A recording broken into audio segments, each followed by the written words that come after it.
Olá, estudantes, tudo bem com vocês? Nós estamos nos aproximando do final do nosso curso de Cálculo 3, né? E hoje nós vamos falar sobre o Teorema de Stokes, né? O Teorema de Stokes relaciona um integral de superfície em uma superfície S a um integral de linha ao longo de uma curva C no espaço que é a fronteira de S. Pode-se dizer que é uma versão do teorema de Green em uma dimensão maior. Sempre o vetor n, o sentido positivo do vetor n, está à esquerda da orientação. Então, o que é o teorema de Green? O teorema de Green ele relaciona um integral de linha em um campo bidimensional ao contorno dessa região. E aqui nós temos seria uma versão 3D do teorema de Green, porque você tem um campo tridimensional e quando você fala em uma superfície tridimensional, o contorno dela será uma curva tridimensional. Então a ideia seria mais ou menos essa, uma generalização do teorema de Green. E sempre que se fala em sentido de orientação, quando você fala em uma superfície orientada, né, nós vamos ter por convenção sempre que o sentido positivo de n está à esquerda da orientação. Então, por exemplo, se você tiver um vetor para cima, o sentido de orientação da curva é esse. Ou seja, para um vetor para cima, o sentido vai ser anti-horário da curva. Se o vetor for para baixo, o sentido vai ser horário. Então, sempre nós vamos ter essa ideia, que o sentido positivo vai estar à esquerda. E o teorema é o seguinte: seja S uma superfície orientada, lisa por trechos, cuja fronteira é formada por uma curva C, simples, fechada e lisa por trechos, com orientação positiva. Seja F um campo vetorial cujas componentes têm derivadas parciais contínuas e A contido em R3 um conjunto aberto, com A estando contido em S, S estando contido em A ou A contendo S. Então, a integral de linha de F ao longo de C vai ser igual à integral de superfície do rotacional de F na superfície S. Vamos à demonstração. A demonstração desse teorema ela não é muito complicada, porque nós vamos naturalmente desenvolver os dois lados da equação, né? É claro que a gente vai fazer uma demonstração considerando a superfície como do tipo Z igual a G de xy, né?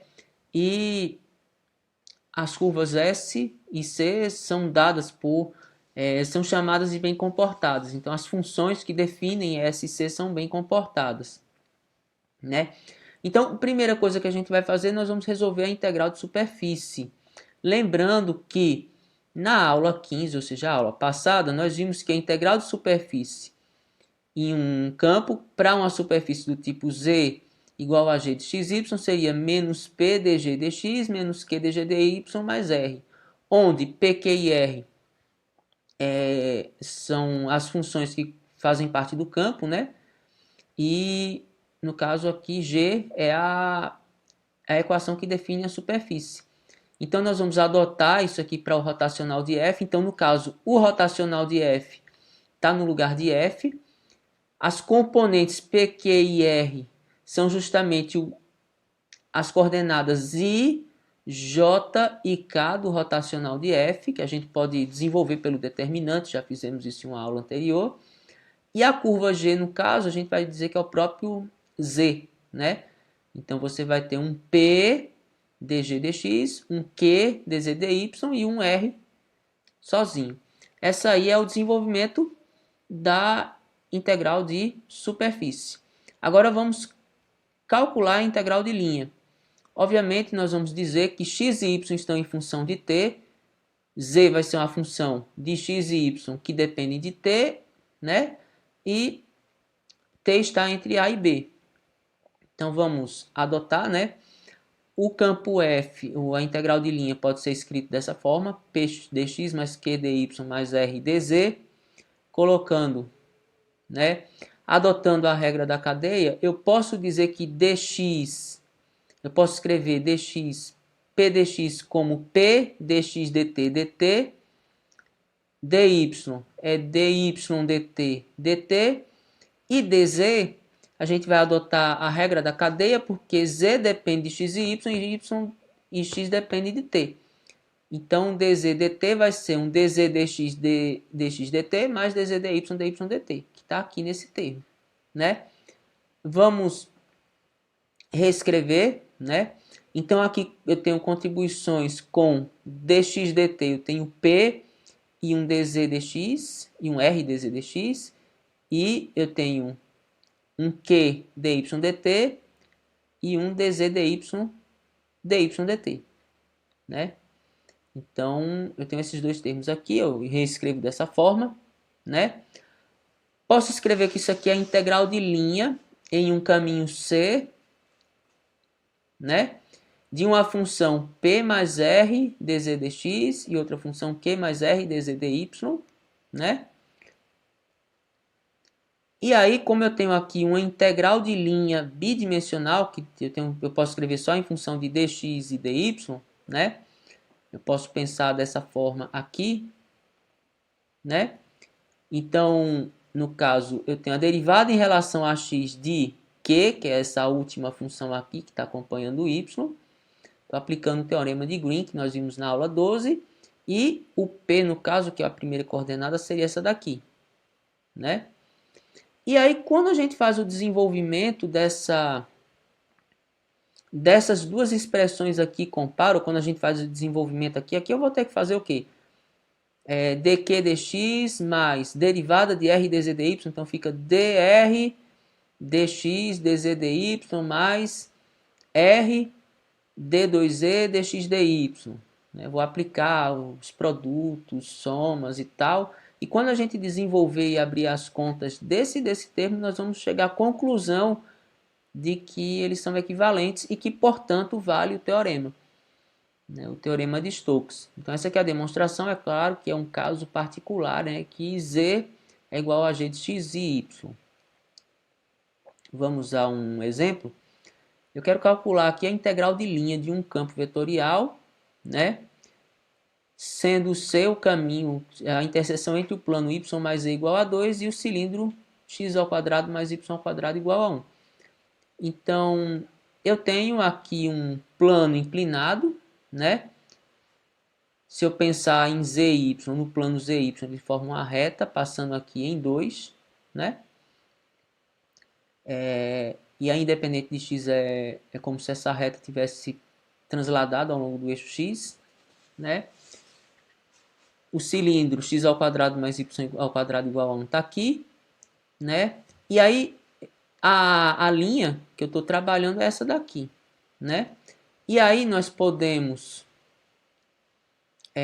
já que a gente depende a gente pode usar o teorema de Stokes, eu poderia fazer a integral de linha aqui, usar o teorema fundamental da integral de linha, etc. Mas o caminho mais simples aqui é eu aplicar o teorema de Stokes. Então, eu posso fazer o rotacional aqui do campo F e vamos agora fazer toda a reescrita.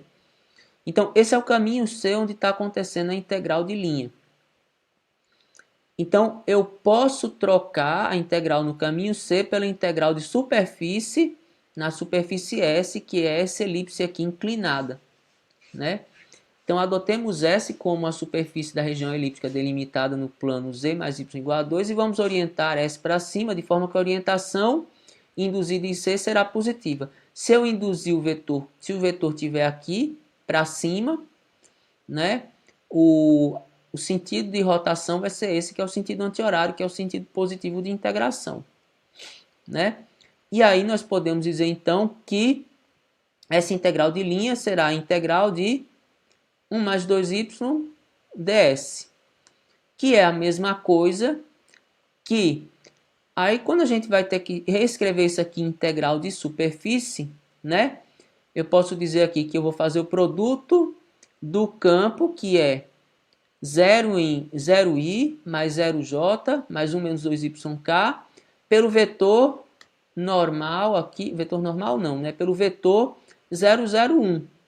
Eu adotei o vetor para cima. Então, quando eu fizer o produto de do campo 0, 0 e 1 menos 2y por 0, 0, 1 vai ficar 1 menos 2y. E aí eu vou estar com a integral de dupla numa região D.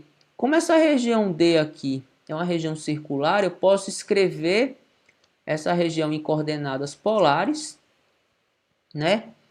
E aí eu vou ter eu vou chamar x é r cosseno de θ e y é r seno de θ, né?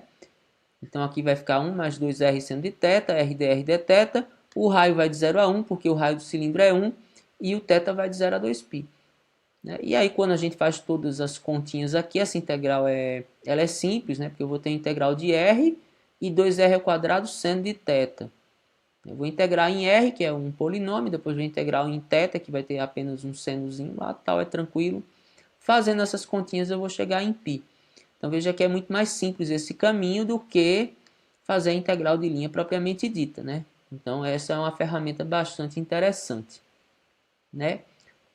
Para encerrar, vamos fazer algumas observações, né? Baseado no teorema de Stokes, uma integral de superfície pode ser calculada baseada apenas na sua fronteira, né? Por quê? Nós podemos calcular a integral de superfície de um rotacional como uma integral de linha ao longo da fronteira. Assim, dadas superfícies S1 e S2 de mesma fronteira C, pode-se afirmar que as integrais de superfície do rotacional de um campo são iguais para S1 e S2. Por quê? Né? A integral do rotacional de S1 é igual à integral de linha de F ao longo do contorno C. E esse contorno C, por sua vez, é fronteira de S2, então vai ser a integral de superfície do rotacional de F. Por outro lado, né, nós afirmamos lá atrás e não demonstramos, né, que um campo vetorial é conservativo desde que o rotacional seja zero, né? E aí o teorema de Stokes vai nos ajudar a demonstrar isso. Se o campo é conservativo, a integral de linha num caminho fechado é zero, né? Bom, do teorema de Stokes, a integral de linha num caminho fechado é igual à integral dupla uma integral de superfície do rotacional desse campo. Bom, essa superfície é qualquer superfície que tenha como fronteira o caminho C fechado. E, nesse caso, se o campo é conservativo, tanto a integral do rotacional quanto a integral de linha são zero. Para que a integral do rotacional seja zero, é obrigatório que o rotacional do campo seja zero. Então, todo campo conservativo terá rotacional igual a zero. Então, nós encerramos a exposição desse teorema por aqui. Eu sugiro que vocês procurem exercícios na rede, né? E tentem fazer os exercícios na nota de aula para fixarem esse conteúdo. Até logo!